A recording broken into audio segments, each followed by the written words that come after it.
Okay, so I've got a train going at a constant speed of 14 meters per second along the curve path. So uh, it wants me to determine the magnitude of the acceleration of the front of the train at point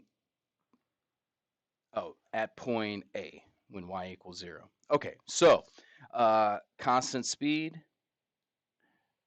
tangential acceleration is 0.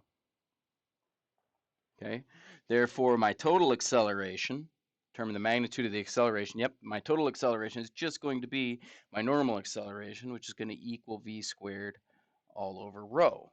Okay, I know v squared is 14 given there. I don't know rho, but what I do know is the equation of that curve that I've got right here. Okay, and there's a calculus equation that we can use to find the radius of curvature of any point on a curve, and that is this kind of ugly equation here where I get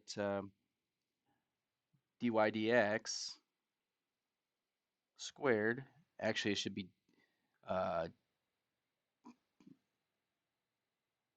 dx. It should actually be dx dy, not dy dx, because I have y or x as a function of y. So we'll do it that way, to the 3/2 all over the absolute value of the second derivative of x as a function of y, right? So I have x equals 10 e to the y over 15. Now, again, I want to calculate this when y equals 0. So when y equals 0, e to the 0 goes to 1, and I just get the value of 10 here. Now, the derivative dx dy, okay, is I bring down the 1 over 15.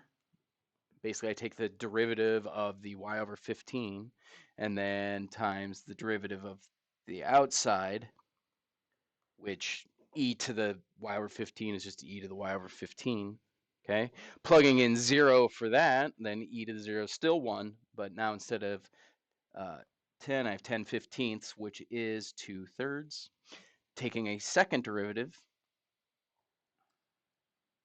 of this guy, okay, basically I bring it down another 1 over 15, so it's going to be 15 squared, which is 225 in the denominator, times 10, e to the y over 15. Again, plugging in 0 because I want to find the radius of curvature when y equals 0 at that point A that I have there. And I'm just left with 2 over 45, simplifying that a little bit. Okay. So again, this is the, I guess I'm not done here, right? But these are the derivatives of these equations calculated at um, y equals 0 at point A there. Now I'm going to take these and plug them into this equation up here. So I get 1 plus, what would that be, 2/3 squared, all of that to the 3/2 divided by the absolute value of 2 over 45. And from that, plugging all that in, that gives me the radius of curvature at that point. And again, this is just an equation that comes from calculus. It's in your book. You can mark this down.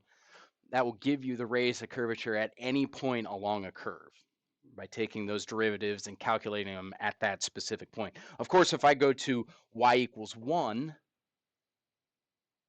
okay, then I'm going to get a different radius of curvature. I'd have to, plug in y equals 1 and see what I get for that, okay? So, that's radius of curvature is always changing because it's not a circle. If it was a circle, that would remain constant, but this one's not a circle, so it's always changing, okay? But now that I have that, I can very easily find the acceleration just by plugging in my velocity, which is 14 given in the problem statement, square that and divide by 39.1, and I get an acceleration of 5.02 meters per second squared.